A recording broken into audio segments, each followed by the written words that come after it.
All right, good morning. I think it's time to get started. Welcome everybody to this final webinar of the QA Fit project.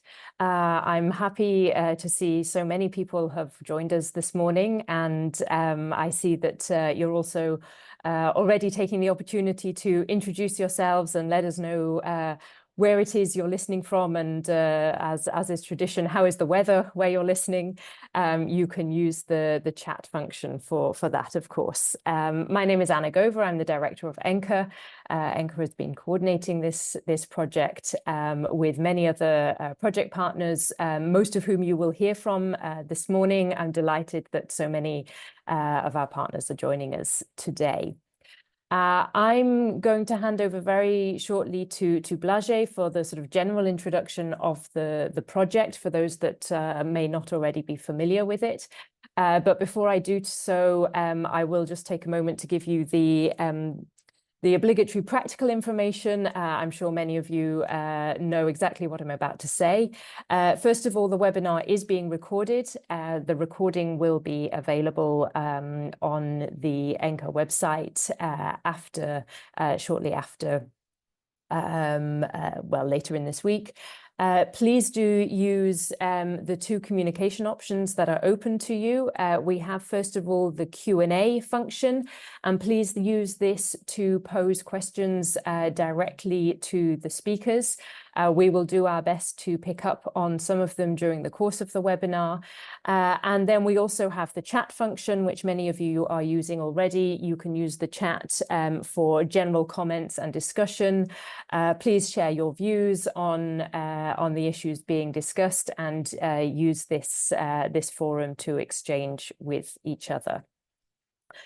Having said all that, I think without any further ado, I will hand over to Blažej from EHEA, who will give an overview of the project activities, so you have a little bit of the background of where all the information comes from that we will be presenting and discussing today. Blažej, over to you. Thank you very much, Anna. Good morning, everybody. I will share the screen right away. So just as Anna said, I will give a brief overview of the activities and outcomes of the projects, but I will not go into further details. Brief introduction on the project. The main aim of the QA Fit project was to gather a comprehensive evidence and reflect if and how the current EHEA framework of the European standards and guidelines is perceived to the limit the responsiveness of quality assurance to trends and innovations in higher education, and if and how there should have been more room for development and improvement of alternative approaches to QA. The project consortium was consisted of the following partners, which, as Anna mentioned, you will hear from during the seminar. EHEA has been the project coordinator, then ESU, EUA, EURASHE, ECAR, ANOSERE, FINEC, and IAU have been full partners of the projects in the project, members of the project consortium, and together with the partners, we had the Ministry of Education and Science of Georgia as an associate partner of the project. The main QA Fit activities that have been conducted through the project at the beginning of the project, which is we have coordinated, and most probably majority of the attendees here have participated in filling in and answering the surveys. We have made 4 comprehensive surveys targeting different stakeholders groups within the European higher education area, which was and out of the surveys we got from the sides of the ministries. We have received 36 responses from 35 countries. From higher education institutions, we have received 260 responses from 41 countries, the National Union of Students, and quality assurance agencies, where we got 31 responses from 30 countries and 76 quality assurance agencies responded from 45 countries. Based on these surveys, the project partners have prepared a series of papers which analyzed separately all of the stakeholders' responses. So these papers, there are 4 separate papers which targets each reflects the responses from each target group. So paper on the ministry perspectives, quality assurance agencies, higher education institutions, and student perspectives. Furthermore, based on these surveys and the initial papers, we have prepared two other cross-cutting papers which tackle different parts of the surveys and answers of the surveys, and the two cross-cutting papers that were presented and will be presented further on today during this webinar are the paper on the future of the EHEA and paper on quality assurance and internationalization. Furthermore, under the project, we organized a series of webinars on the findings, and there were 4 webinars that were focused on the presentation of the papers from each stakeholders groups.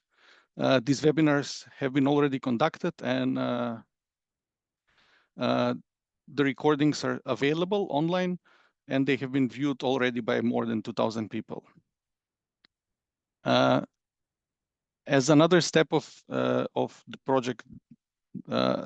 project activities, each of the 5 partners, meaning ECAR, ENCA, ESU, EURASHE, and EUA, has organized separate focus groups with their stakeholders representatives, where in total over 500 people has attended these focus groups, which helped to further work on the additional papers as one of the steps in the project. Additionally, more consultations on the survey results and survey findings have been conducted through consultations with the QA-FIT Experts Board, through organizing a session at last year's European Quality Assurance Forum, and consultations during the annual events by the partners. Ongoing and further activities, as last slide, would be that, I mean, ongoing meaning on this QA-FIT final webinar. Then based on that, we'll have one final paper and a policy brief, and the QA-FIT final conference that will be organized in November in Brussels. Thank you very much. I'll give back the floor to Anna. Thank you, Blažej, for the overview. I think it's fair to say there's been a lot of talking going on over the course of this project, and I would just like to take this moment to thank everybody that has contributed in one way or another to the activities. I know you're always being sent surveys, but we were really pleased with the response rate to the surveys as part of this project. And I hope for those of you that also participated in the focus groups or the other events that gave opportunity for discussion, that you found those interesting. And certainly from our side, they provided a lot of food for thought, both for the project itself and its outcomes, but of course also they allowed the individual stakeholder organizations to gather further evidence and further information to inform their respective positions and priorities for the forthcoming revision of the ESG. It's great to see so many familiar names in the chat that are introducing themselves, and we have over 300 participants now joining us from all corners of Europe. Azerbaijan, I've seen, Ukraine, the UK, Italy, down to the Spanish islands. So we really have a good audience with us today. So as Blažej said, there were 2 papers published over the summer as part of the project, which really looked at some of the transversal issues that are of interest to all stakeholder groups. And the first one of these papers, which looked at some of the trends and the commonalities in perceptions and some of the differences between policy and practical information in implementation, focused on internationalization. Of course, this issue is very high on the agenda at the moment. And I'm going to hand back to Blažej, as well as my colleague Eleanor from the ENCA Secretariat, who will give a brief overview of some of the topics covered in this paper. We'll then have a short moment at the end of the presentation with some opportunity for questions and further discussion. So as said before, if you have questions, please do put them in the Q&A section of the webinar platform. Eleanor and Blažej, I hand over to you. Thank you, Anna. I will share my screen again. And I will start the presentation that it will be presented by me and Elena. So our presentation will focus on as Anna mentioned, on the cross-cutting paper that focused on internationalization and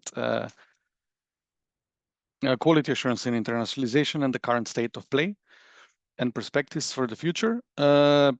This paper was divided in 3 parts, which were focused on cross-border quality assurance, joint programs, and quality assurance of transnational education.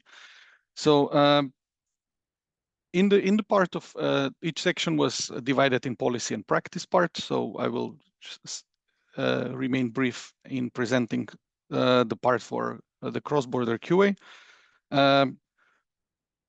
So the cross-border from policy perspective and giving some background information on the cross-border QA in EHEA.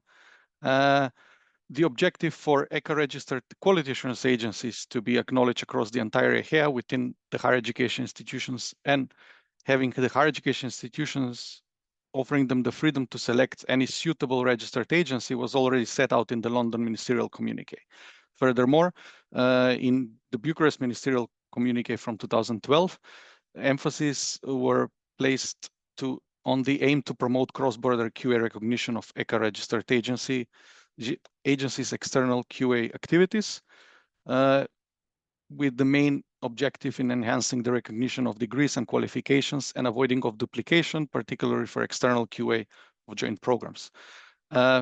Finally, not finally, but at the Yerevan Ministerial Communique, the ministers reaffirmed their commitment to enable higher education institutions to assume this responsibility for their quality assurance and to choose an appropriate ECHA-registered agency for their mandatory external evaluation while respecting their national arrangements.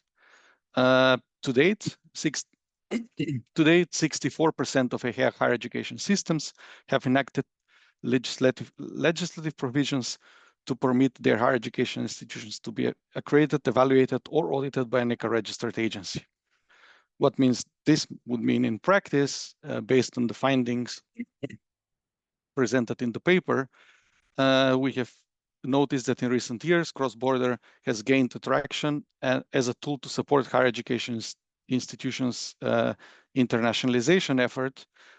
But nevertheless, this progress has been slow, especially in opening the legal frameworks of national external QA system in EHEA and in recognizing reviews by foreign ECHA-registered agencies. Through the DECAR data that has been used also to present some numbers in this paper, we can see that majority of the cross-border reviews are carried out at a program level, which consisted 90% of the reports found on DECAR, while institutional level reviews and joint programs were represented in a smaller share, meaning 8% and 2% respectively. The use and the use benefits and cost of cross-border quality assurance reviews, as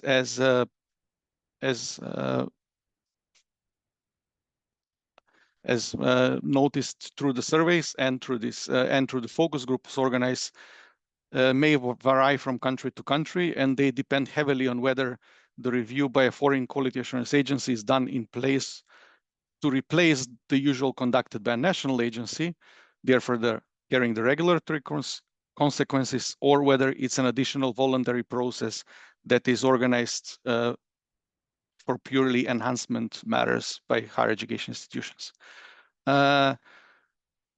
When we look at the national requirements, the most common legal requirements on cross-border QA that have been mapped can be categorized categorized into the eligibility, work conditions, system level limitations, and specific stipulations for recognitions that each system requires, and both the higher education institutions and the agency should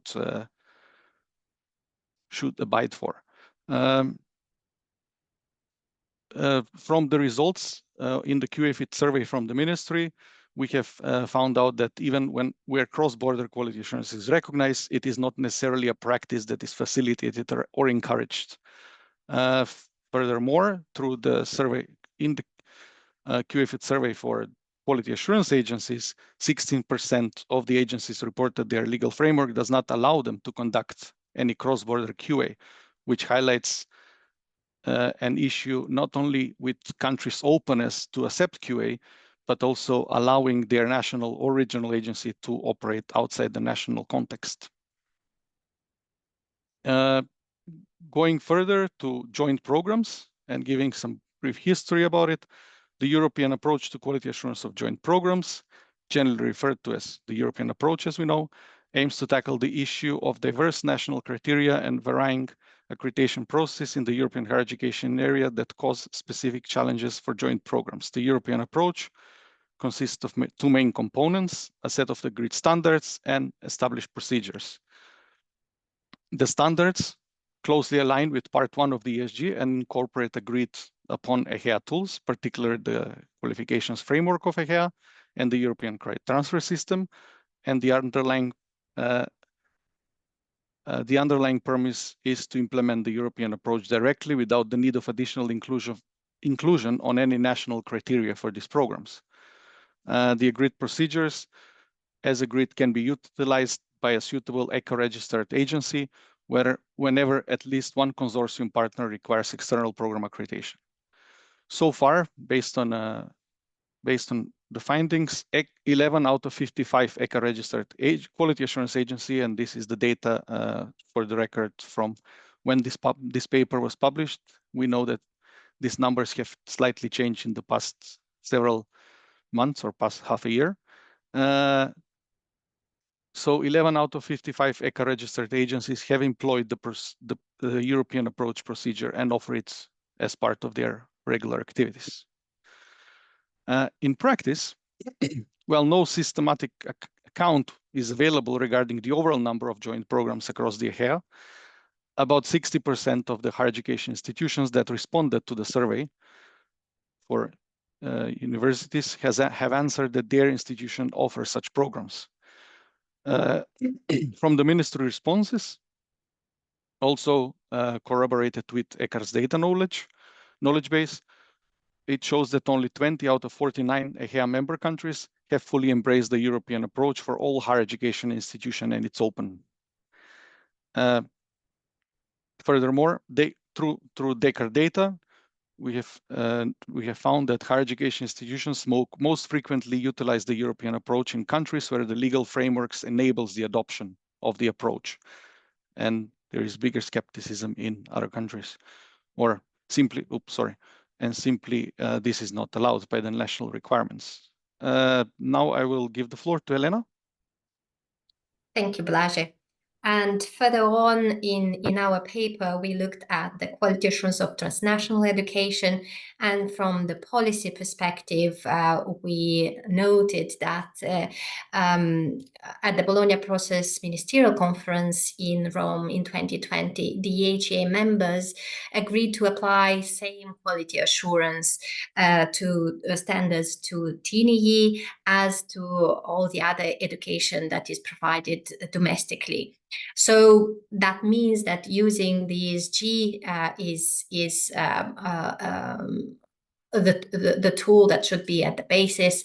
And then when assessing the TNE based on the ESG, this would lead and is important for ensuring quality and equality regardless of the location of the education delivery.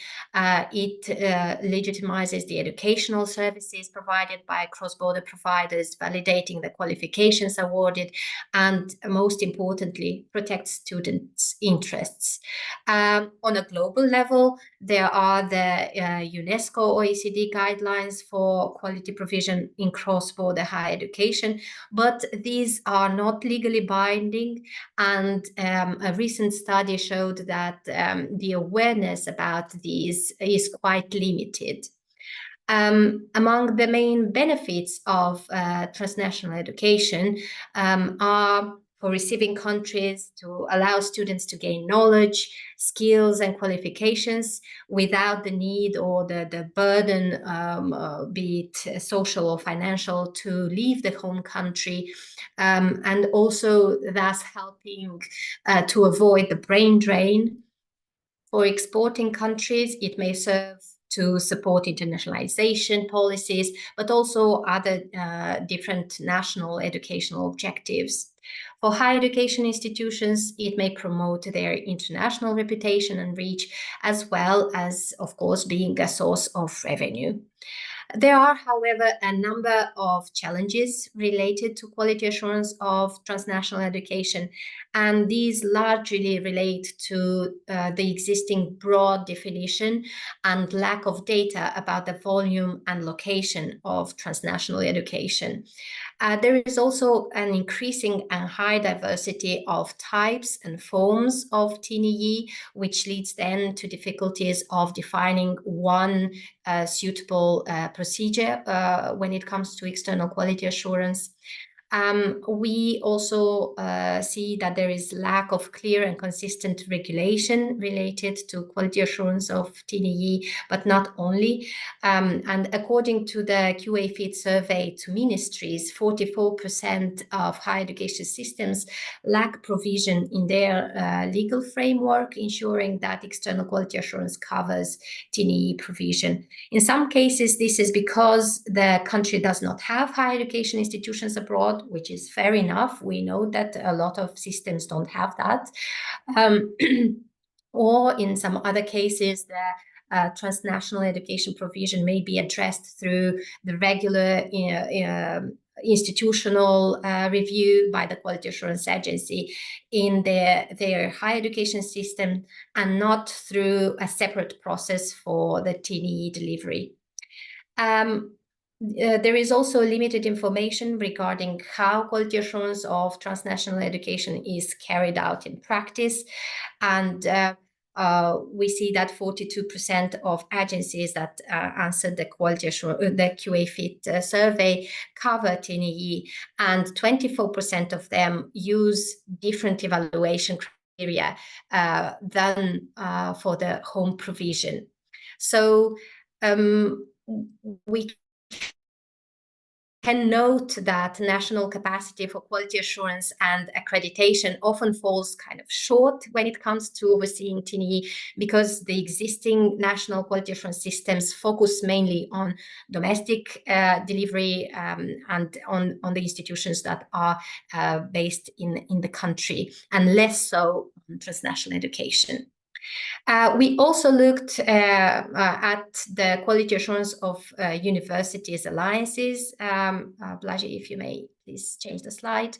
And the study found that well, we actually looked at two perspectives. We looked at the quality assurance of provision of alliances and quality assurance of alliances themselves as a whole. And for the quality assurance of alliances provision of joint degrees, degree programs, around half of all stakeholders agree that the European approach should be the one to be used to evaluate them.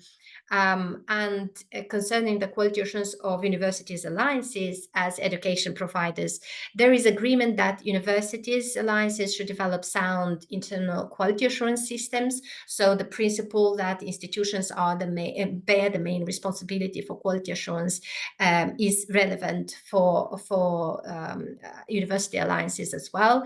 And there is also agreement or partial agreement that an evaluation at alliance level is needed in addition to the evaluation of individual alliance members, and that one or the other is not sufficient and cannot replace each other. However, there is a degree of uncertainty about this topic because of the huge diversity that we see in the way institutions within alliances, and this may make it difficult to define what is the scope of external quality assurance procedures designed specifically for alliances. Even so, it is clear that the initiative has given impetus and raised awareness of the use of European approach and the openness of systems to cross-border quality assurance, and revealed again how rigid national education policies may be in some countries. And with this, I will end my presentation. Thank you very much for your attention. Thank you to both of you for that quick snapshot. We have a question from the audience about, indeed, the European University Alliances and whether or not this initiative has prompted increased adoption and use of the European approach, and whether perhaps an extension of that is whether then it's also encouraged national frameworks to open up their legislation to the use of the European approach. Do we, I know EHEA collects a lot of data on this. Do we have any evidence that the Alliances initiative has prompted action in this area? Well, certainly we have some developments from recent months, or since the European University Alliances and the idea of organizing joint programs have encouraged certain national change in national legislation, and as we have seen through gathering information and sharing on our EHEA knowledge base, that certain countries have opened their system for cross-border QA, and especially the use of the European approach in order to facilitate smoother evaluation or smoother external review processes for higher education institutions, and for the use of the European approach, especially for European University Alliances. In some countries, national systems have been open fully for all higher education institutions. However, there are certain cases where countries have only opened their system for a cross-border QA or the use of the European approach only for higher education institutions that are part of European alliances, but other universities are not. The system is not open for other universities in the countries.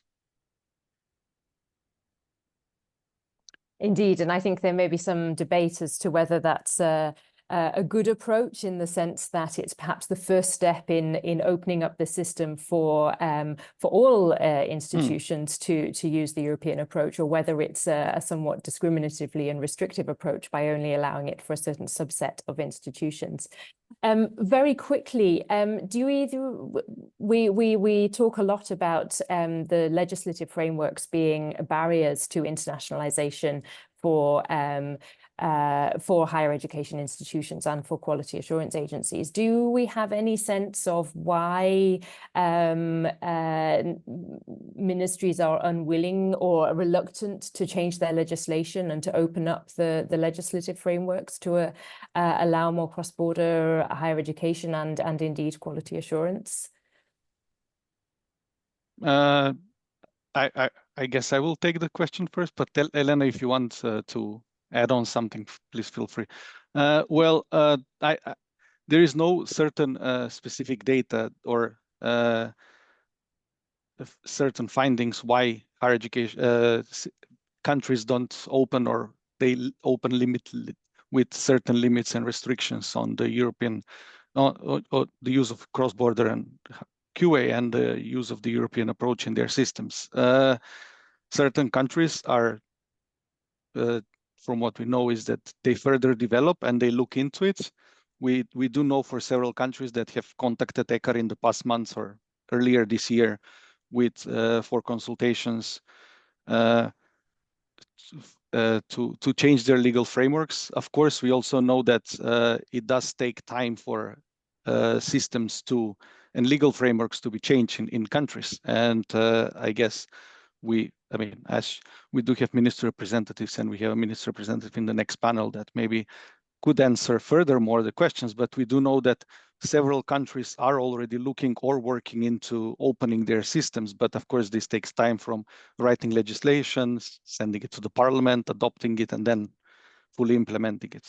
So we do hope that in the coming year, we will have more countries opening aligning their systems and opening their system for cross-border QA and the use of the European approach. I think there needs to be also political will for all these changes. But as said, indeed, it requires time. Plus, we know that those who lead the ministers may change in time, and those who prepare the legislation maybe not there already when the legislation needs to be passed. So we've heard anecdotes of this being the case in some systems, and that actually stops the process.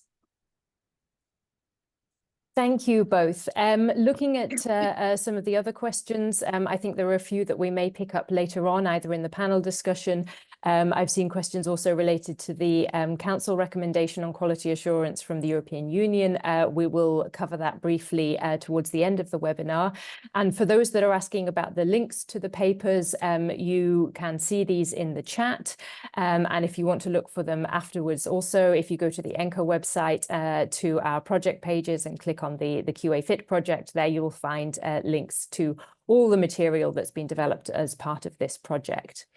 But for now, I say thank you to Elena and Blaže, and we move on to the next presentation, which is on the paper that was written in the project looking at the future of the ESG and reflections based on the findings of the project. Now, I have to issue a small disclaimer. Those of you that are here in the hope that we're going to reveal what's going to be in the next version of the ESG, I'm afraid we're going to disappoint you. The actual revision process is still to come, and at the end of the webinar, we'll talk a little bit about what precisely that will entail.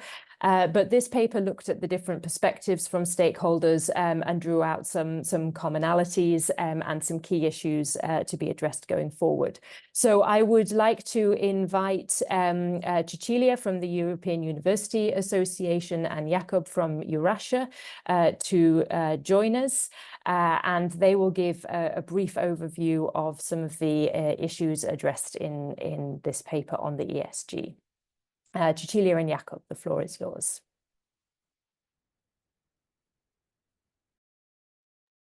Thank you, Anna. I hope you all hear me. It's a pleasure to be here today. I don't know if you see me though, because I cannot open my camera.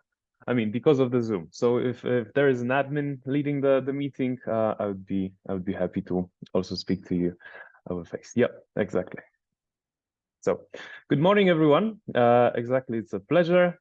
I will be shortly, and as Anna was saying, it's not a reveal type of intervention here. It's more a summary of one of the future-looking papers that we've written towards the end of the project, because obviously we were researching a couple of surveys, we had a focus groups, we had meetings over the course of the project.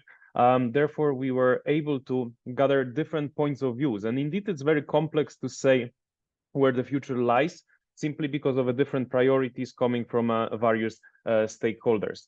I'm looking here. Yeah. So in the short presentation, I'll try to summarize the main messages and the current state of play where ESG find themselves at now, which have been included in the reflection paper on its future. It's important to note that this paper is also based on the findings and does not set this proposal. As the ESG has proven to be an effective and widely implemented tool, we believe, and also the stakeholder believe during the research, that the future is bright. What made the project activities and the analysis of the state of play even more exciting is that we've seen that various stakeholders had a quite different say on the priorities and direction of their development. There have been calls to widen its scope following recent developments and trends impacting higher education, or also emerging within the sector. For example, micro-credentials, sustainability issues, fundamental values, digitalization, internationalization, etc. that pose all of that poses new challenges for the expectations from the organizations and scope of our quality assurance ecosystems. But in overall, the clear and unified support for maintaining a joint European framework for quality assurance persists. So through activities within our project, meetings, consultations, surveys, and focus groups, we discussed the opinions of the main stakeholder groups. And those are national student unions, higher education institutions, quality assurance agencies, and ministries on the relevance of the European quality assurance framework and the perceptions of those groups. And that's their need also to extend on their revision. And their clear standard message is that the stakeholders agree on the importance of quality assurance framework. So we did not even look for the future, but starting point is the current state of play where ESGs are and how they are perceived.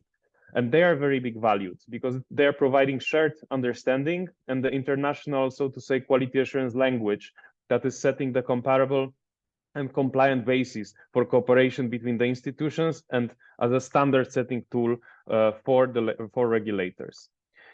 The survey data results show a firm agreement for promoting common standards in higher education, stimulating enhancement of learning and teaching quality, facilitating degree recognition, and supporting international cooperation in general. The stakeholders also agree that the current ESG facilitates degree recognition, promotes learning and teaching development, builds trust in qualification, and fosters student mobility and quality culture. There is an overwhelming agreement that ESG is still needed, and it's important and relevant, persists, I've been saying.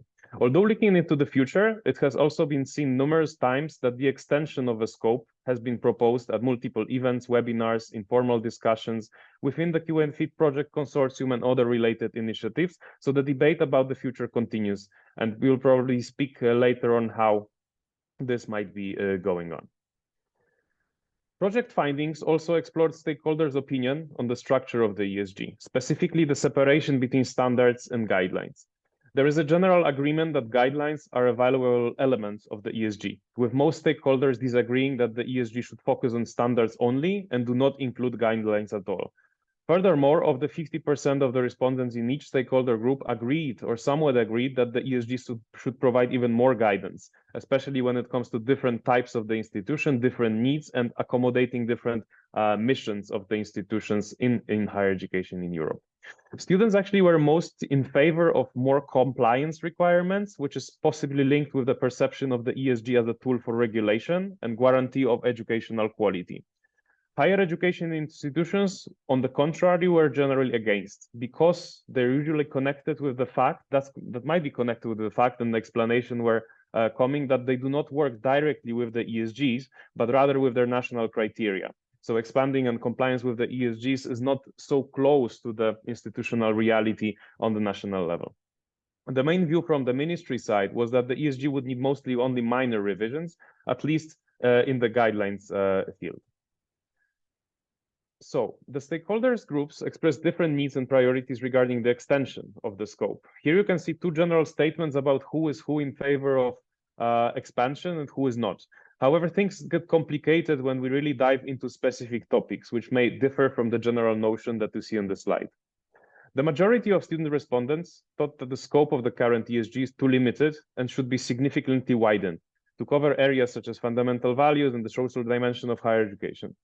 Also, the majority of the Q agencies thought that the current focus of the ESG should be expanded, although a significant minority disagreed, while less than a half of higher education institutions agreed with that.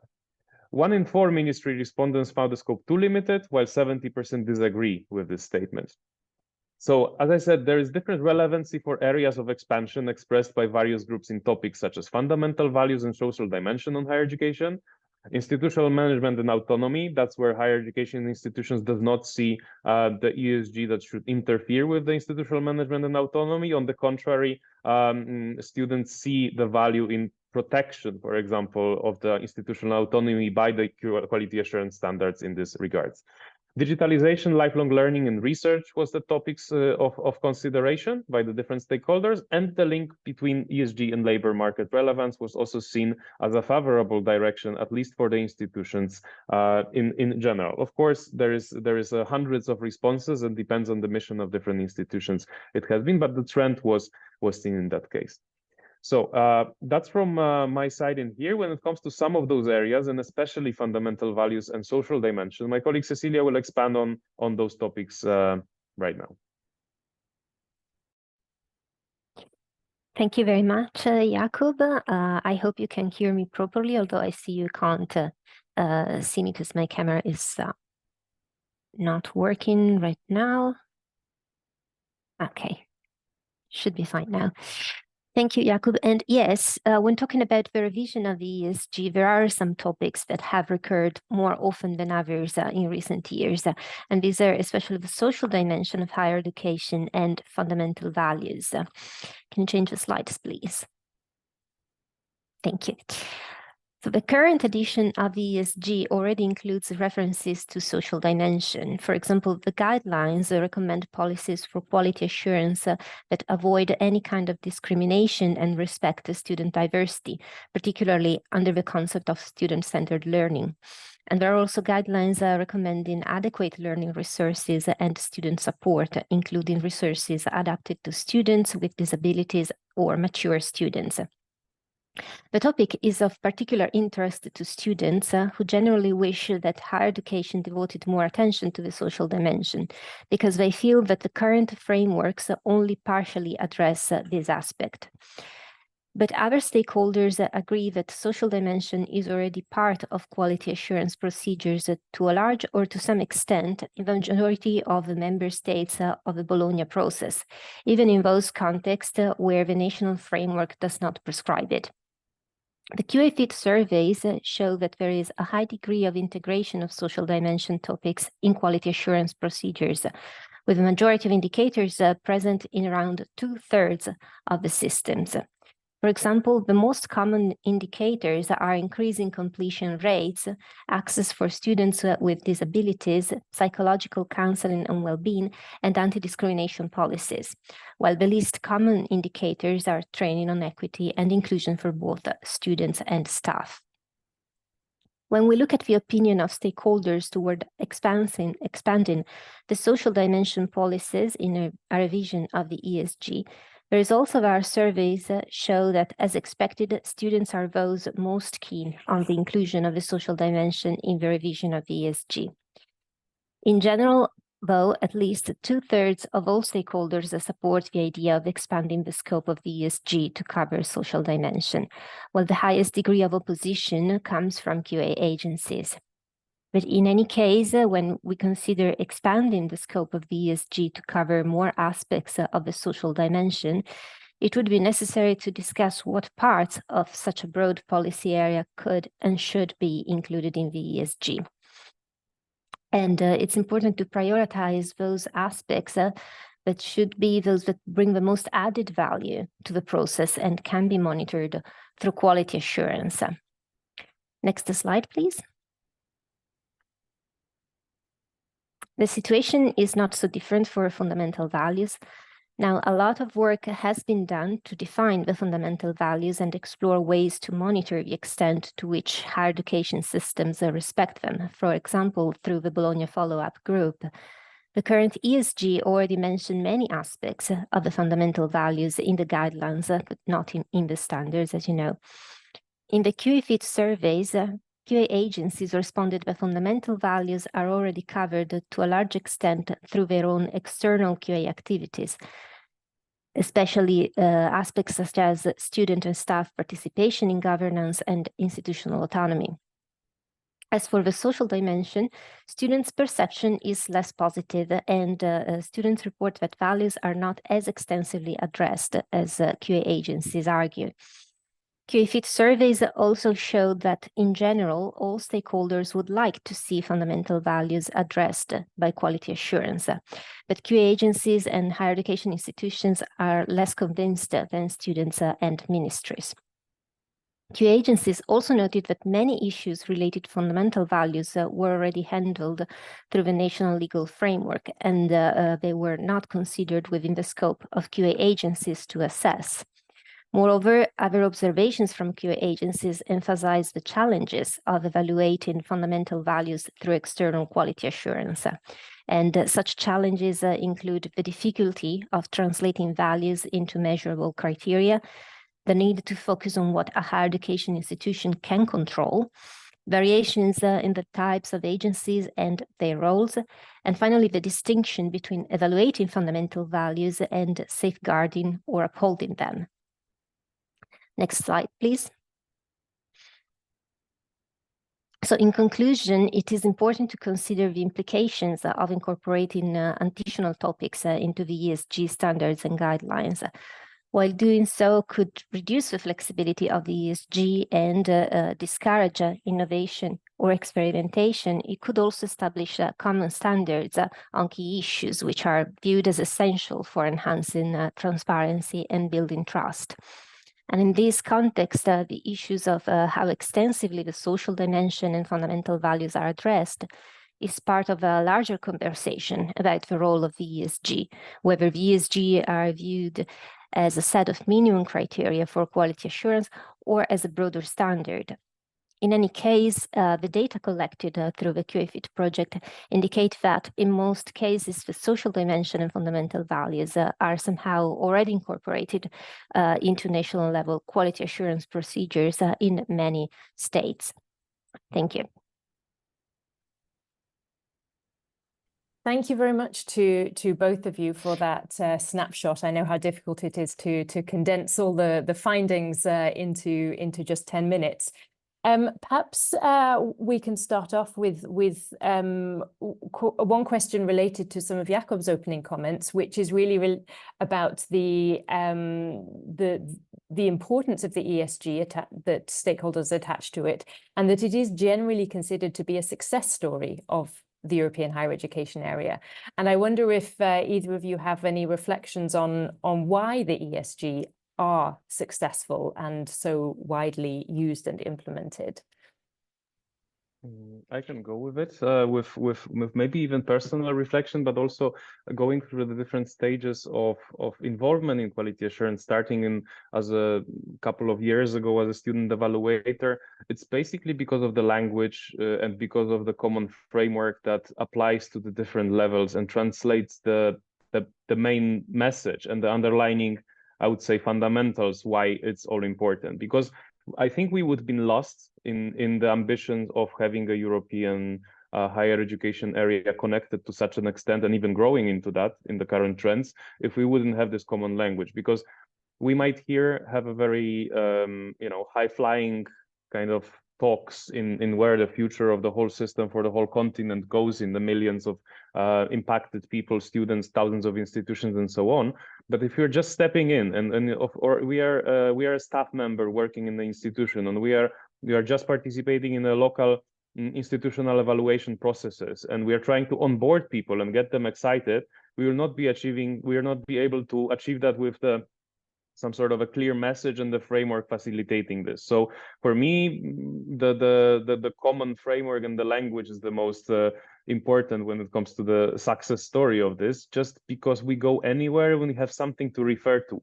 And then if somebody is lost or have a less capacity as a maybe smaller institution, maybe somebody just established, it's giving up the starting point, it's giving up the reference point, and we would be a bit lost if we would be doing anything on our own with our own idea. Thank you very much, Jakob. I take the opportunity, Chair's prerogative, if you don't mind, also to answer one of the questions actually which has been posed in the Q&A, but it's specifically related to agencies, which is why I take the question. Asking why agencies aren't keen on expanding the ESG to cover the social dimension. And I think there are a number of different factors here. First of all, I think it's important to highlight, and Cecilia mentioned this already, that many agencies do cover aspects of the social dimension. So just because it's not in the ESG doesn't mean that agencies aren't addressing it through their criteria and their other work. But I think, on the other hand, there's also a recognition that in some systems there are other tools and other bodies which are used to address and monitor the social dimension in higher education. And furthermore, there's some concern that the ESG shouldn't become a sort of tool for policy monitoring. They're standards for quality assurance, not a tool, as I say, for monitoring various policies that are being promoted at the European level. And we see, I think, similar concerns when it comes to the link between quality assurance and the fundamental values. Finally, I wonder if there are any, if Jakob and Cecilia have any reflections on areas where there were quite strong opinions from higher education institutions. Of course, the paper addressed the sort of comparison between different stakeholder perspectives, and it's often then we end up in a sort of middle ground. But were there issues regarding the future of the ESG where institutions felt particularly strongly?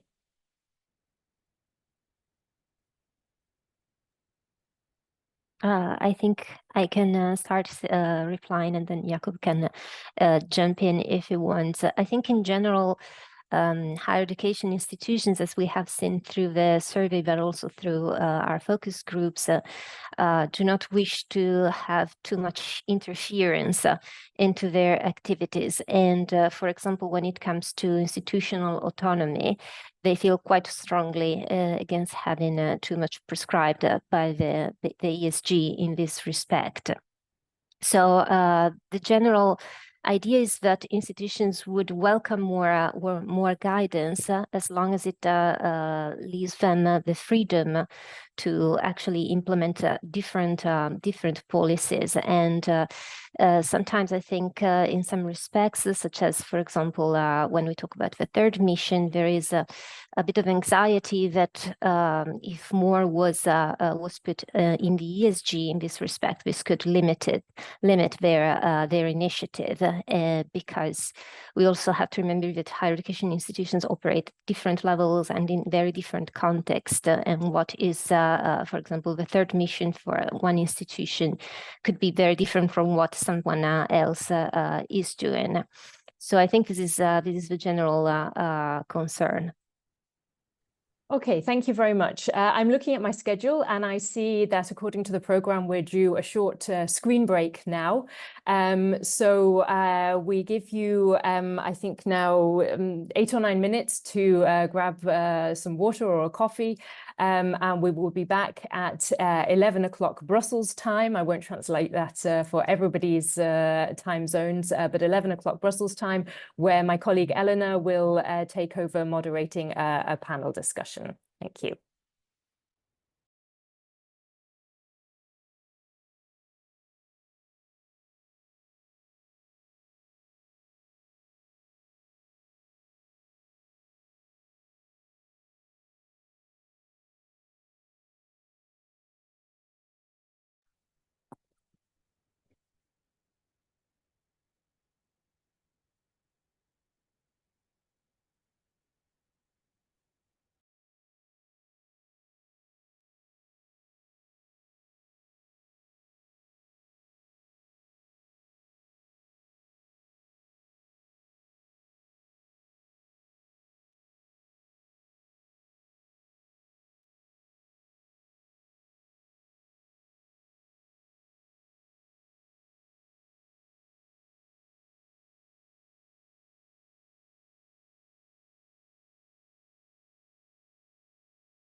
Welcome back, everybody.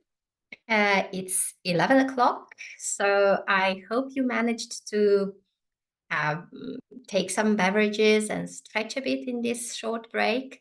And now we will continue with the panel discussion.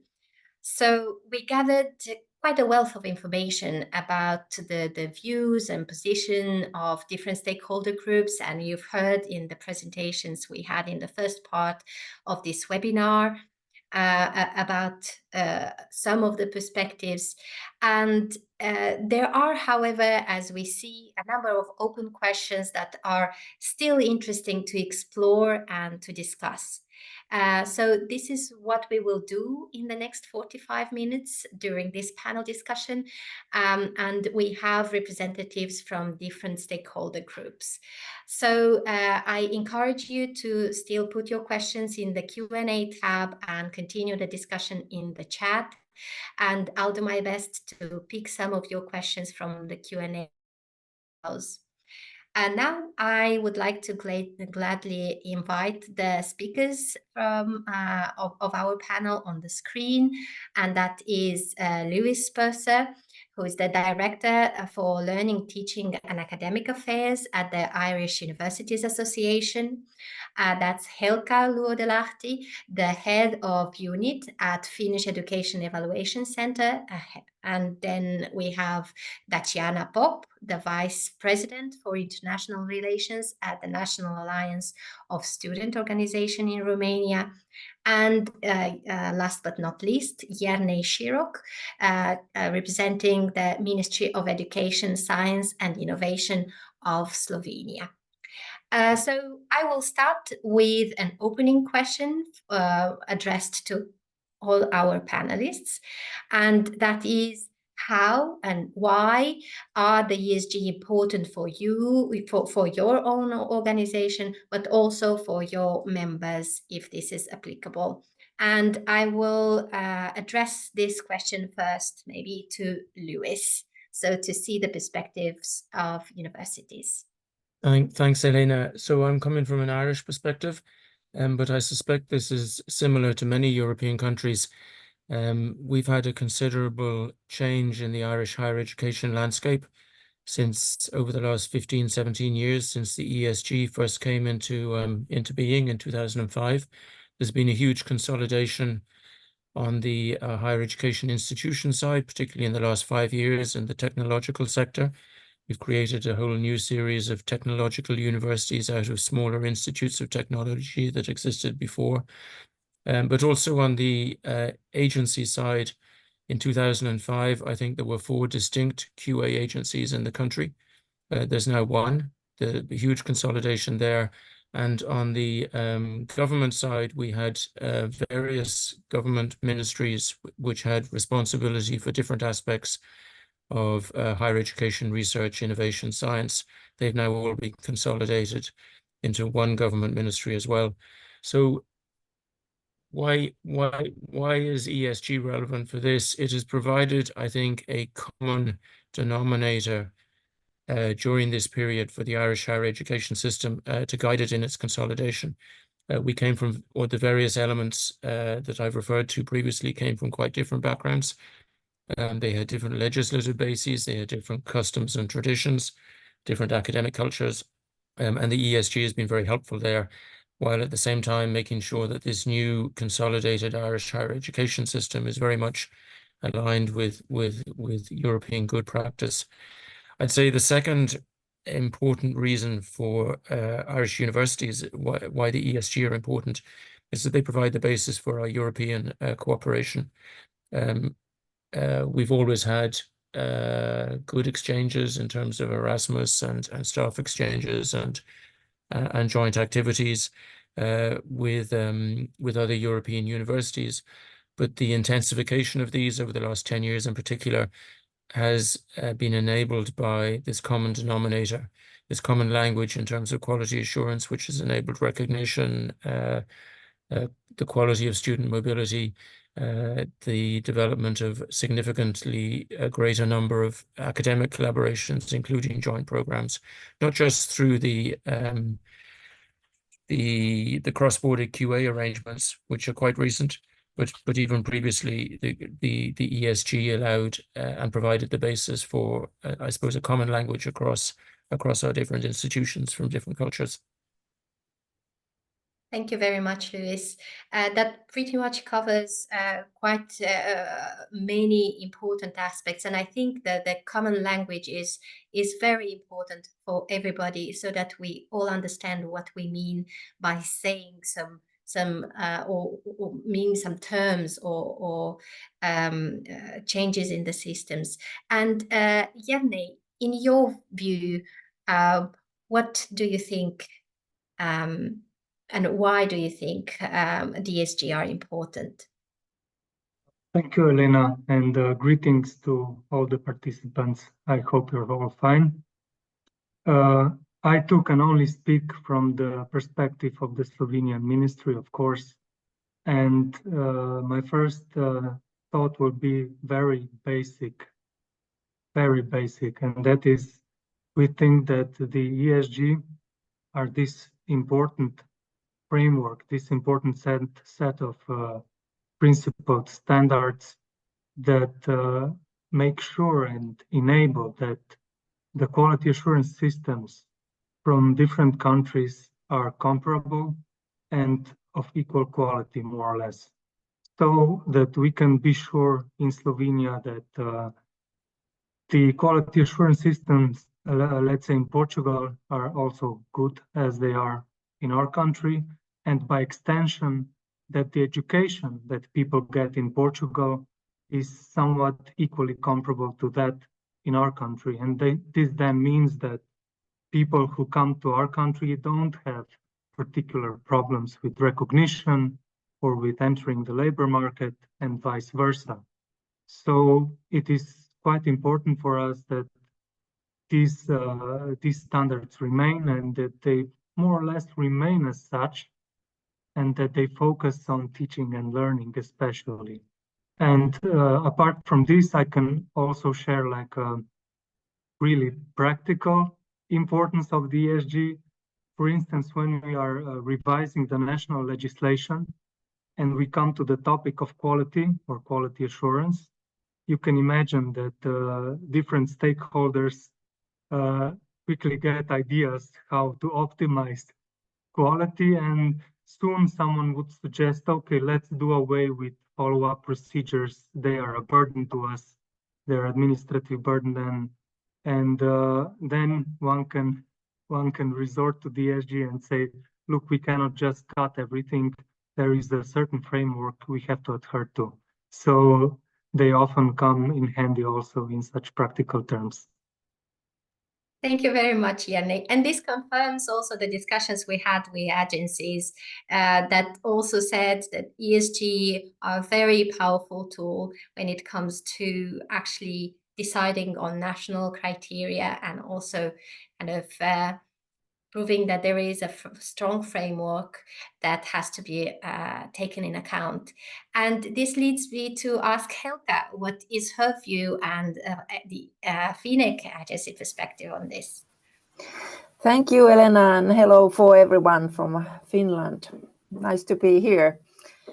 And well, a lot has been said already, and I think many people know that Finland has been the sort of true believer of quality assurance of higher education from the beginning, and we still are. And we really think that quality higher education must stand the test of international comparison, and European standards and guidelines is one of the vehicles to facilitate the comparison, and it's very key. I couldn't think of any sort of national emphasis on higher education at this point. It would seem like going backwards in a way. So it really has to remain European higher education area and international activity. So this is very much what we've heard already, and for us in Finland right now, we are facing cuts in the public sector, and to motivate why we have to all civil servants and governmental activities has to motivate why we are important and still relevant. So then the European level cooperation is very important. Nobody wants to give that up. So this is also like supports our work in that sense, that we are still relevant, and we can say that European standards and guidelines, it will be renewed, and it's in future important that we still follow them. We adapt our own national model to them and all that. So it does give us the sort of backbone, and we can say that our agency is the main main organization to make sure that Finnish higher education is in line with the European standards and guidelines. So this is a very important role for us. It was from the beginning and still is. And every now and then we have to emphasize that. And of course, sort of on a more practical level, we are now, why the European standards and guidelines 2026 is, of course, again, very important to us, is that we are now in the beginning of the planning of the new cycle of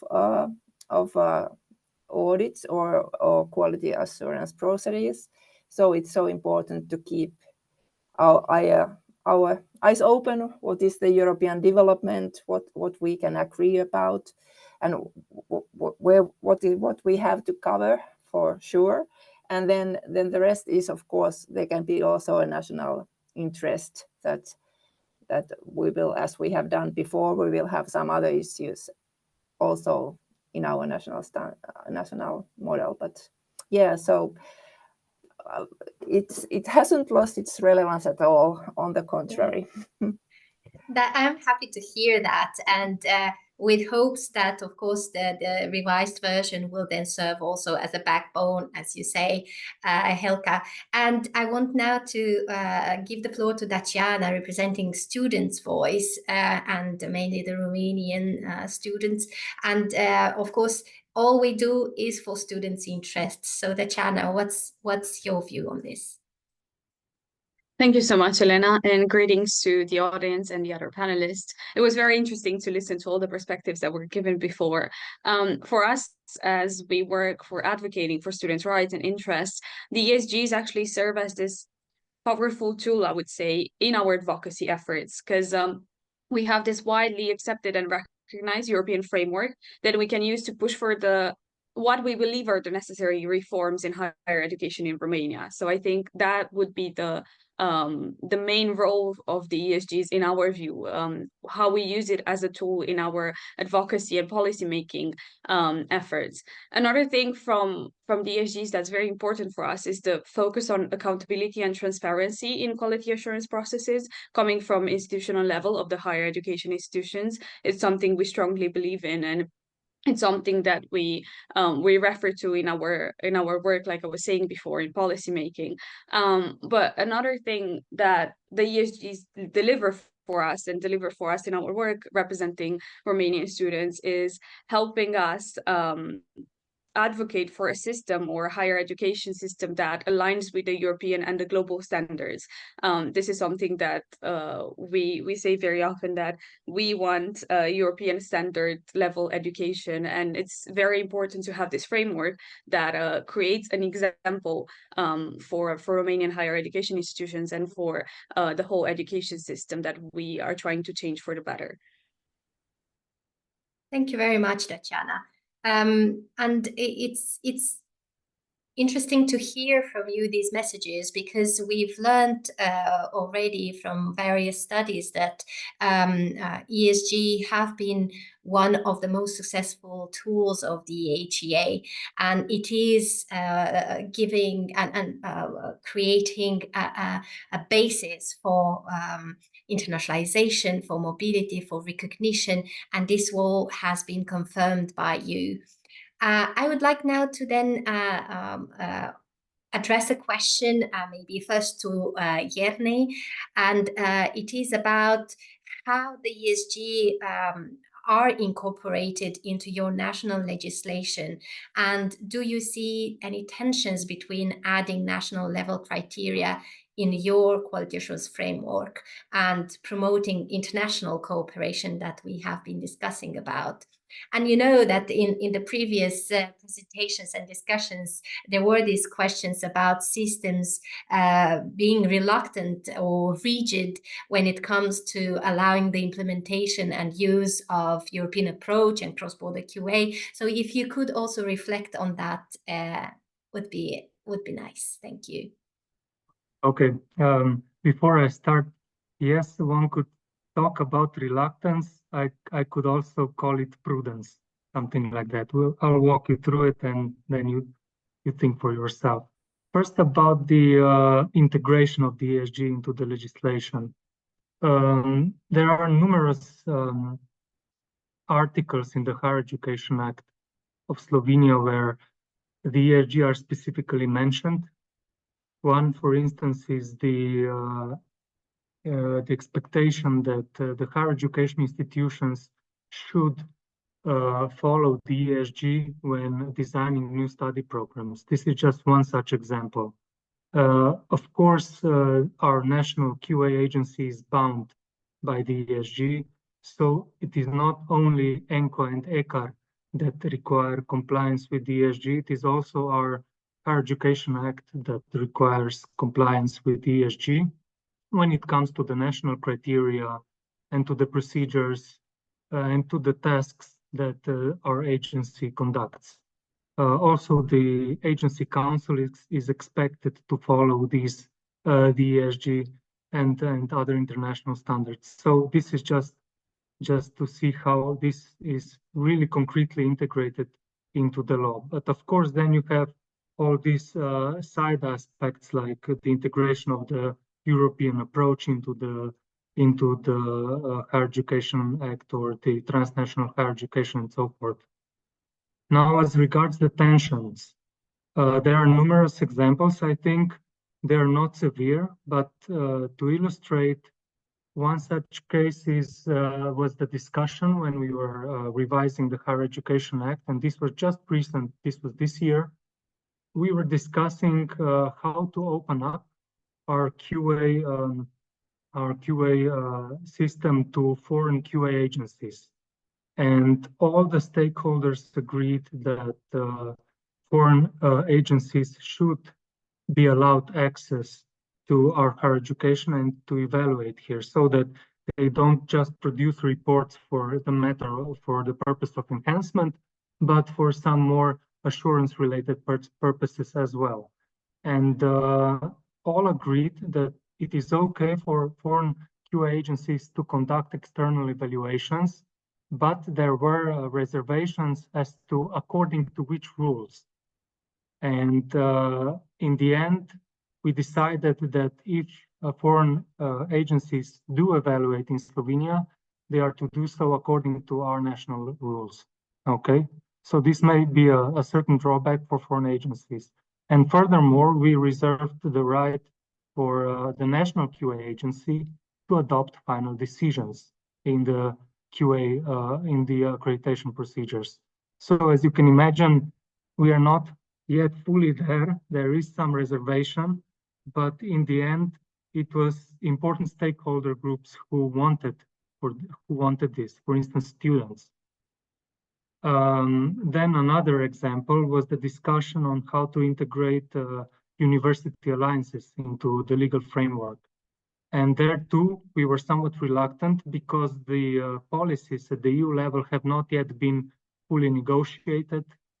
And to my understanding, the piloting of the legal status and of the organization of the alliances is still ongoing. So we were unsure as to, do we want to prescribe now and then see what happens, or do we wait? And most universities were in favor that we should go ahead and that we should open up the law for university alliances and to allow for self-accreditation of study programs and so forth. So these are just two examples. I can go on, but you tell me if I'm too long already.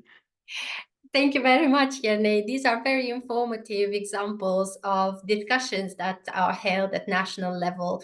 And of course, it's also good for us to learn about these different perspectives. And we hear actually from various systems that indeed, what's important, for example, for cross-border quality assurance is that the agencies that conduct such evaluations need to be in contact with the local agencies and have a line of communication that is healthy and strong. With this being said, I'd like to move to the next question and address it to Louis, which is about the potential of the ESG and whether, Louis, you see the possibility to strengthen references to other higher education missions while keeping the focus on learning and teaching, and what are the synergies between the ESG and other tools and frameworks in your national context. And we hear more and more about the scope of the ESG, that many believe that it should be enlarged. However, also many say that it should be actually kept focused on learning and teaching. So please, we are glad to hear your perspective on this. Thank you, Elena, for this very simple question. It's come up in a number of the comments on the Q&A comments already. And I mean, there's very different. Some people are saying, well, there's a risk if we open it up to other higher education missions, then we lose the focus which we currently have on the teaching and learning side, or the core element of most institutions.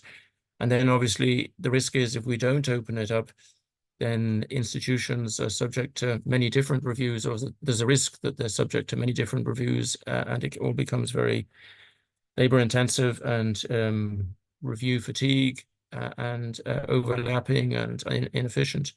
And all those points of view are valid. From an Irish context, and I think it's useful to distinguish here between what happens in internal quality assurance and then external quality assurance. And as a couple of people have noted in the Q&A, the Irish external quality assurance relies heavily on the internal QA system. That's partly because of our legislative process, and the universities and technological universities are all autonomous bodies with their own degree awarding power and responsible for the quality of those degrees. So there's a huge emphasis on internal QA in Ireland. But that internal QA also covers things that aren't strictly within the ESG. So, for example, it looks at QA for research practices, research integrity, ethics, data management, things like that. It looks at, in some institutions, for HR processes, equality, diversity, inclusion. It will look at very much at the postgraduate research, PhD, the quality of PhDs, which isn't necessarily the case in all internal QA systems, and it would be in other countries it would be the responsibility of an external review agency.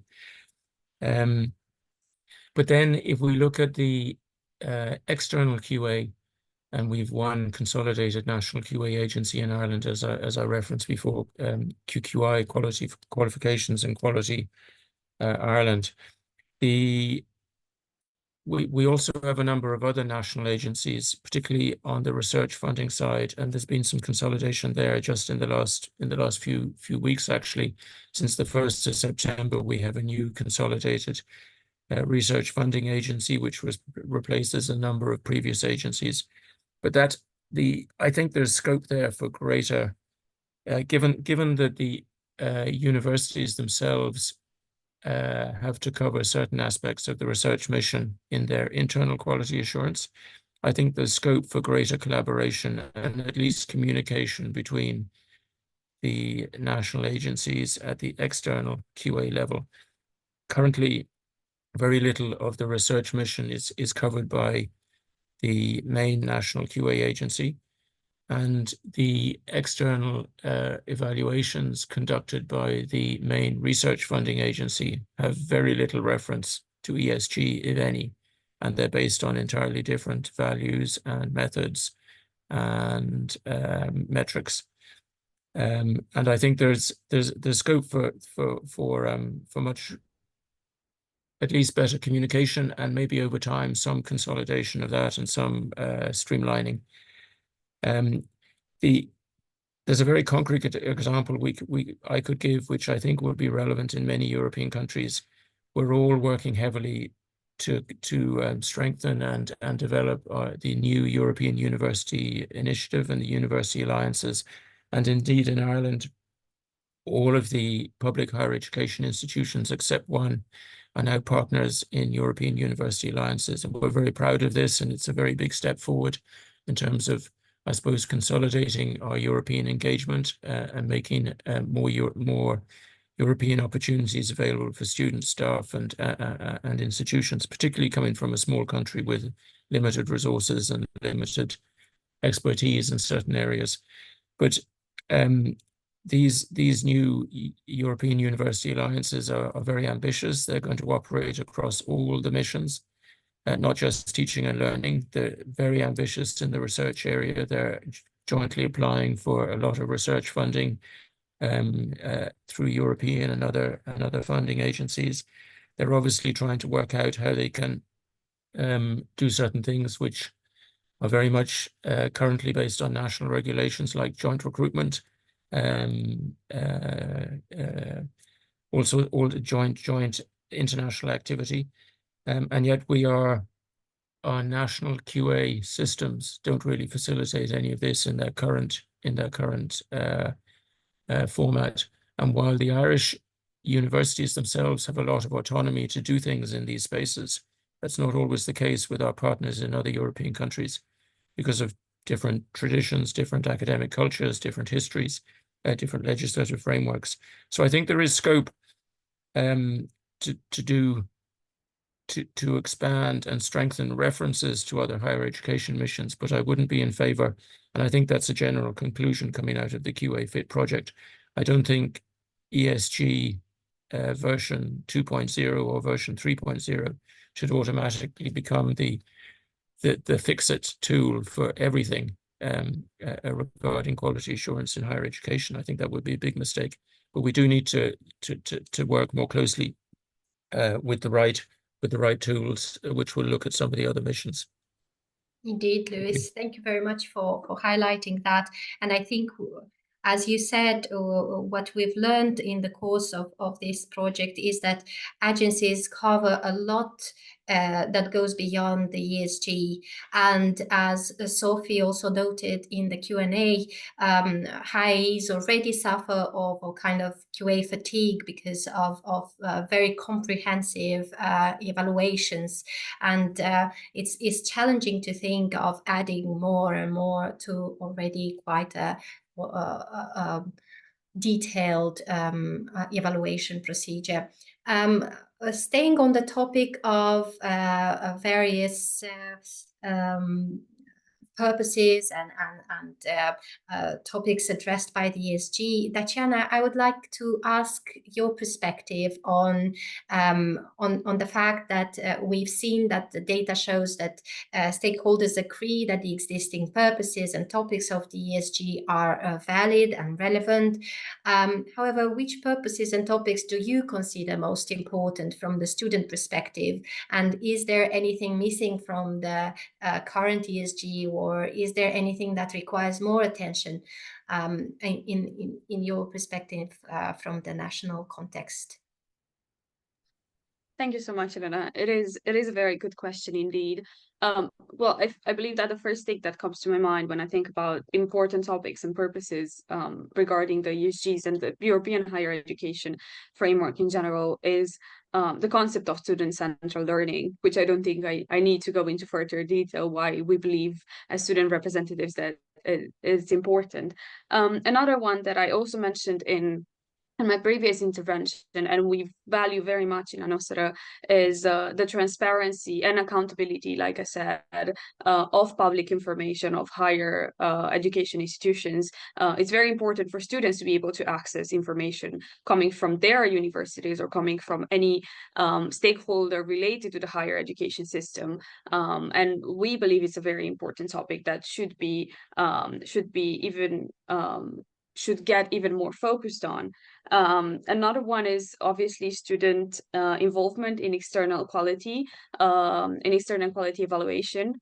We think it's very important to have a student voice there, to have a student representative when it comes to evaluating the higher education systems and the quality of education delivered by higher education institutions.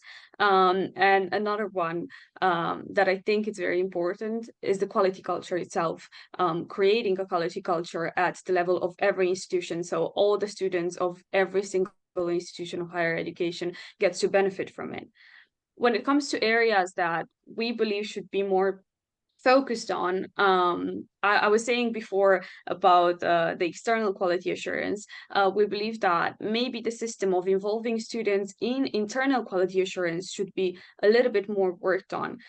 There should be more concrete measures regarding students' involvement and student participation in the process of internal quality assurance. Other than that, a topic that maybe touches us because of the country we're coming from is the part of equity and inclusion. We do believe that there should be a little bit more emphasis placed on specific equity and inclusion measures, because in Romania, there is a disparity regarding access to education and higher education, especially based mostly on socioeconomic factors.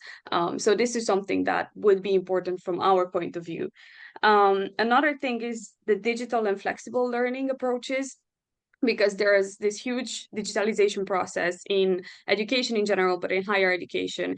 But the digital infrastructure in Europe is very uneven, and even in Romania is very uneven. The digital infrastructure of one higher education institution is very different from the other. So we believe there should be some standards regarding digital learning and these flexible approaches. And last but not least, I was thinking of practical skills and the employability of students. We believe that it's something that should be included in the curriculum of higher education institutions, that students should have access to developing these kind of practical skills and being 100% prepared to get employed as soon as they step out the door of their higher education institution. This would be a summary of our perspective on it. Thank you very much, Tatiana. That's very clear and a strong message from student side. And I think it's fair to say that indeed student-centered learning has an important place and has to be implemented. And it is in the ESG since the last revision. So and we see also that it varies greatly from one system to the other, how students are involved in internal quality assurance. And that's also a very good point and relevant point made. Helga, I would like to ask you now a question that is also on the topic of balancing things. So what might be the challenge for the ESG revision in balancing reference to current issues and the trends with maintaining long-term relevance? And how does Phoenix's approach to external quality assurance seek to be responsive to the changing higher education environment? And this nicely relates to a comment that has been made by Marion Coy, which also says, how should ESG respond to the changes? So instead of responding and reacting, rather to lead. So what's your view? Thank you, Elena. It is a fact that the European standards and guidelines should be relevant for minimum of the next 10 years. It's been said already in some of the focus group discussions that we were very happy that in 2015 we didn't add a very important topic, very relevant topic at the time, namely the MOOCs. It seemed that in 2015 MOOCs was something that we thought, some of us were thinking that we should have something about MOOCs in European standards and guidelines. And well, now we know, we are very happy we didn't put anything on MOOCs in using that exact term. But of course, it's important to make reference to sort of different modes of delivery. This is important. So these are, and now we also, it has also come up in the focus group discussions that what about artificial intelligence? Should we say something about it? It seems so important at this moment. It's a big challenge for a lot of areas. but and also for higher education. But then on the other hand, is it the MOOCs of the next 10 years that would be a big mistake to actually use those words? So we already, luckily, we already have already one revision behind us, and we have a lot of good ideas that what we did right in that time, so that we know to avoid certain very trendy phenomena that we would put in the standards and guidelines. So we have to look at sort of bigger issues and characteristics of the activity as such, and avoid certain trendy new words in when we are making the new standards and guidelines. But of course, different modes of delivery will always be important in the future, and also the sort of changing environment. And well, we don't really know how the world will be in 10 years. The changes are kind of accelerating in a way. And also Elena asked me, how does FINEC's approach seek to be responsive for the changing higher education environment? Our model has to be valid only for 6 years, so it's less than 10 years. So this is already a relief. We have to only have like 6 years perspective. But one of the things that we've done already in all of our models is that we will have an optional audit target, so that the institution can select a topic that is important for them, where they want to have feedback on. And this actually, in last time we were designing the third model, it was around that time the sort of continuous education became very important, but we didn't put it sort of only very briefly in the Finnish model as such in the criteria. But then there was the optional audit target. So many institutions actually took the lifelong learning or continuous education or this sort of different versions of the same phenomena as an optional audit target. So this is one sort of practical way at the agency level to give some room for the changes of the sector. But then the thing that we in practice do is, of course, that we have as large stakeholder discussion as we can. We really look at both the international developments and the national developments, and then we try to include all the stakeholders and have the best possible people commenting on the upcoming model. So this is how we do it, and hoping that it will be relevant for the next 6 years. But I can see that in European standards and guidelines there is no possibility for the optional target, but I think it just have to be then a consensus in the end, and somehow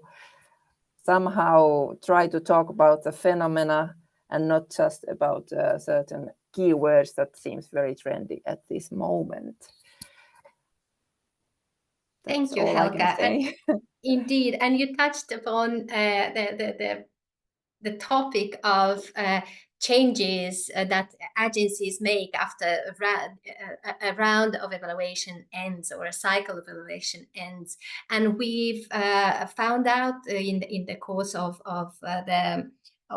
looking at the data from the survey, but not only, also from the discussion with agencies, that after each cycle ends, it makes sense to, of course, improve and change maybe the methodology, the procedure, so that it is helpful for universities, it is of use, so that this process doesn't become repetitive and burdensome, but also has to be useful and enhancement-led.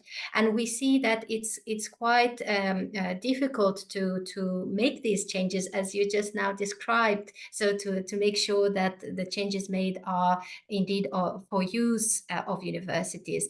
The question is how to balance then accountability and enhancement, which are two aims of ESG and of quality assurance. And maybe I'll address this question to Louis. For universities, of course, it's important to continuously improve and enhance. So how to still keep this balance without burdening the universities? Yeah.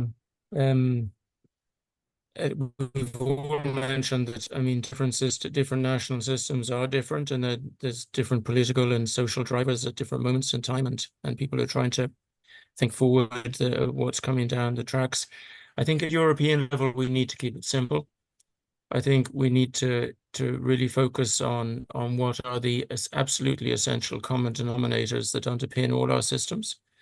And I think if we do that, we need to double down on the added value of what we do at a European level. So for me, those are the things that enable students to be mobile, for their credits or degrees to be recognized across borders when they go somewhere new, or they come home from somewhere different. And then also for their degrees and qualifications to be recognized in a European-wide labor market, or for moving on to further study or training in another system. I think, I mean, fundamentally for me, that's what quality assurance should facilitate. And we haven't achieved that perfection yet. And so I think that's really, if we want to have a highly functioning European higher education area, and indeed a highly integrated European higher education area with automatic recognition, with free mobility, with equality of opportunity for people from different parts of the continent, then, you know, we need to deliver on these fundamentals.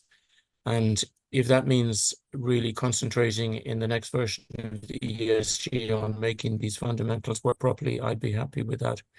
Anything else is nice to have, and maybe getting in the way of some of the fundamentals. We've come 15, 17 years and we still haven't got some of the basics right. So I think it would be, I mean, Tatiana was referring to some of them from a student perspective. We all know things that don't work in our own systems, or when our students go to another system and then come back, and we really need to fix those. And the ESG has to be a primary tool for helping with that. Thank you very much, Louis. And this also goes in line with some comments that we have in the Q&A section, and the questions and doubts about the changes that need to take place or needed to take place some time ago, but are still pending. And I think there is a chance to make these changes, but as said, there needs to be a will, there needs to be a wish to implement these, an openness. And we've heard today from all of you that the systems are so dynamic, changes occur quite a lot at national level, and many times these are not easy to navigate. This being said, I think the ESG revision group, the authors of the ESG, have quite a task at hand to keep all the balances in mind, and to of course also consider that ESG have to be future-proof, something that you all mentioned. And with this message, I will end our discussion. Thank you very much for your contributions. I think we had a very informative exchange. Anna, I give the floor back to you. Thank you very much, Eleanor, and to everybody that has contributed to the discussion. We'd like to finish off this webinar by just sort of stepping back a little bit and looking at the ESG in its policy context, and reflecting on some of the directions for the ESG revision that have come out of the work of the QA Fit project. So of course the ESG don't exist in a vacuum, and we've gathered a lot of information over the past couple of years as to what is going to be needed to be considered in the forthcoming revision process. Some of these points have been summarized in a policy brief, which has just been published by the project partners. And I'd like to invite Lana, who's the Vice President of ESU, to join me with her camera and microphone now, and we will just take you through some of the key points of this policy brief that has been published. So, Lana, I give the floor to you to kick off. Thank you very much. Do you want to start the presentation? Okay. So I will quickly start with policy context from EHEA and EU. So this May, with Tirana Communiqué, the role of the 3 key commitments for the successful development of the EHEA, so implementation of the 3-cycle system of programs and degrees based on learning outcomes and ECTS, recognition of qualifications in accordance with the Lisbon Recognition Convention with a view to achieving automatic recognition, and promotion of a quality culture and ensuring quality assurance systems in line with the ESGs was reaffirmed. Emphasizing the role and the importance of ESGs in promoting trust and transparency within and between higher education systems and facilitating accountability and enhancement to keep them in line with ongoing developments, challenges, and expectations. The authors of the ESGs were invited to propose a revised version by 2026 to the BFUG, and for it to be adopted at the 2027 Ministerial Conference. When it comes to the EU policy context, quality assurance also remains a high priority on the policy agenda of the EU, as seen in recent higher education package proposed by the European Commission. As part of the development of the European education area, this package includes a proposal for a Council recommendation on a European quality assurance and recognition system in higher education. And also different EU-level initiatives like European University Initiative, European Degree, highlight long-standing challenges for quality assurance that arise due to rigid legal frameworks in some countries. Therefore, the recommendations aim to ensure that national quality assurance arrangements enable transnational cooperation, which overall highlights the need for member states to meet the existing Bologna process commitments. And I would give word back to Anna to highlight some key issues for the revision. Thank you indeed. So where does the ESG revision fit into all of this? It was quite difficult to draw firm conclusions from the outcomes of the QA fit process, because we have so many different perspectives which are influenced by many different things, which stakeholder group you come from, what your national and institutional priorities are. But we've tried to draw out some kind of common points that would need to be taken into consideration going forward. And I think the first key message is that the revision of the ESG will be an evolution rather than a revolution. We're not going to rip up the previous version and start again from a blank page. Jakob and Cecilia mentioned in their presentation that all stakeholders agree on the importance and the validity of the existing principles of the ESG. So I think it's important that we recognize that and we don't get rid of what we know is working well. It's also important that we don't move the goalposts too far or the finishing line too far for those that are still perhaps running towards it. We have a variety of levels of maturity of quality assurance systems across the European higher education area, and some agencies are still working towards compliance.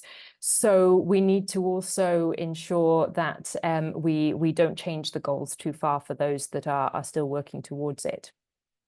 We also saw variations in opinions depending on the maturity of the agency and whether they were more focused on enhancement or compliance. We also have a general conclusion that the primary focus of quality of the ESG should remain with learning and teaching, but that this should be more clearly situated in the bigger picture of the institutional missions. And many of the speakers have commented on this already. So we're likely to see a stronger reference in the ESG to the links between the different institutional missions and the impact that those other missions have on learning and teaching. I think it's also important to recognize here, and this has been said before, that internal QA and external QA in many cases covers far more than what is stipulated by the ESG. And there are other tools that fit into this broader ecosystem that go beyond the ESG. So we need to avoid overlaps between those and indeed, in worst case, incompatibility between them. The applicability of the ESG to a wide diversity of contexts has again been repeatedly mentioned as one of the kind of success factors of the ESG as it stands. And it's clear that we stakeholders and policymakers want to maintain that diversity. It needs to be valued and it needs to be fostered. It's not about making everything the same. But linked to this, there is a need, I think, to reflect on some of the areas where there has been confusion or discrepancies in the way that the ESG are implied or interpreted. And we have a wealth of evidence from the external reviews that ENCA does and the work that EHEA does in admitting agencies to the register to understand where those areas of confusion may be and to address those during the revision process. We've talked a lot about internationalization and surely ensuring the relevance of the ESG in the various international contexts is going to be an important consideration for the revision.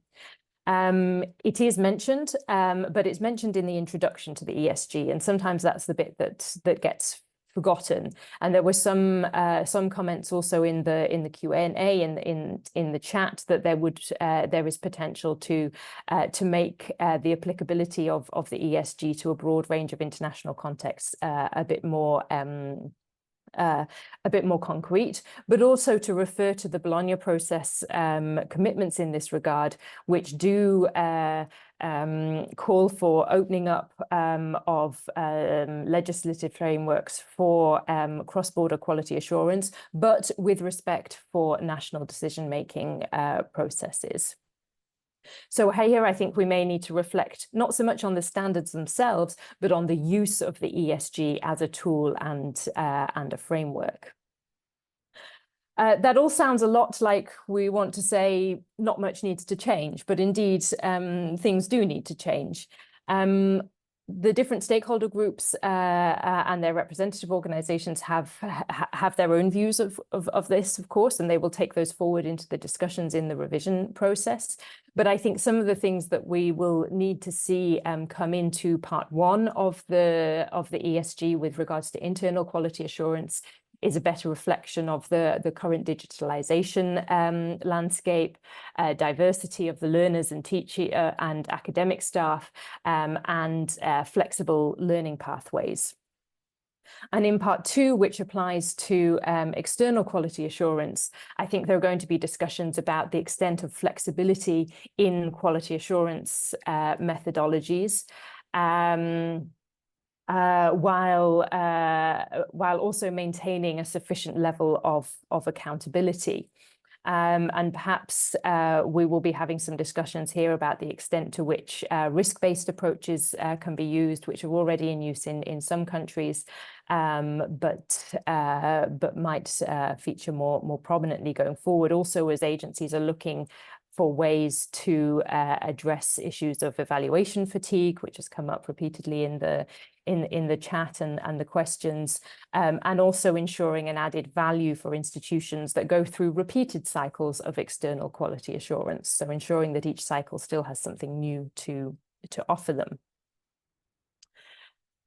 So concretely, what happens next? As I often say when I present the project, the QA Fit project has not been the revision of the ESG. That is still upcoming. As Lana said, we now formally have the mandate from the EHEA ministers to take forward that revision process. And this is now underway. The authors of the ESG, and that's the 7 organizations that you see listed on the screen, have formed a steering committee. So there's one representative of each of these organizations in the steering committee. And the steering committee will coordinate the overall process for the revision, including discussing what the main directions are that the new ESG should take, and organizing consultations with all the key stakeholder groups. Reporting to that steering committee is a drafting group, and the drafting group includes representatives of the 4 main author organizations, that's ENCA, EUA, EURASIA, and ESU. And it's the job of the drafting group to really sit down and word for word prepare the new drafts. And I know from speaking to colleagues that were involved in the last process that this is not a task to be underestimated. Every comma makes a difference, as we know. So there are many discussions, not just on the broad content here, but also particularly in the way that it is specifically formulated and thinking through what the consequences of each variation on that formulation may be. And the drafting group, in the process of these discussions and in actually transferring the ideas onto paper, will also be identifying issues that need further discussion. So issues that need to go back to the steering committee to be addressed either by them or that need to go out for broader consultation. And I keep coming back to the word consultation. Again, one of the key success factors of the ESG is that it has broad ownership and acceptance of the whole higher education community. So these consultations will be really important in ensuring that everybody has their say. Of course, it's not possible to please absolutely everybody, but all views will be listened to and taken into account in the revision process. In terms of the timeline, this process kicks off now. The first meeting of the steering committee will take place at the end of September. And the final version of the ESG is expected to be approved by the Bologna process follow-up group in 2026. And then, of course, it needs final ministerial approval in order to become valid and put into use. And that will take place at the time of the next EHEA ministerial conference in 2027. So this is what we have coming up.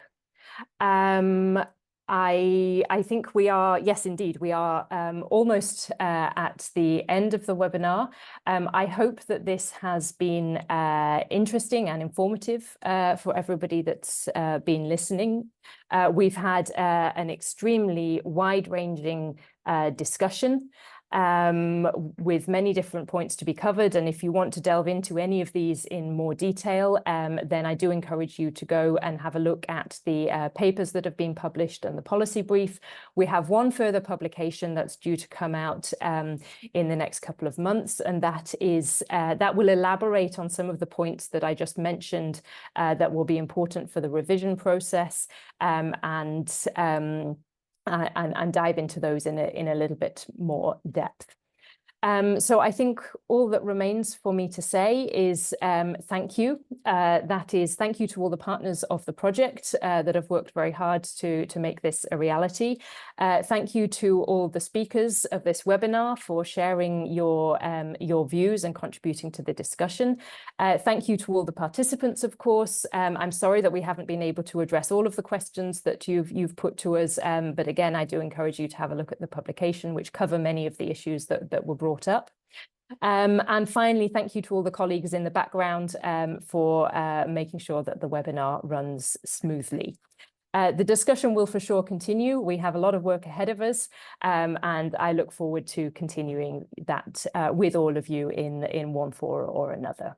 And for the rest, I wish you a pleasant rest of the day.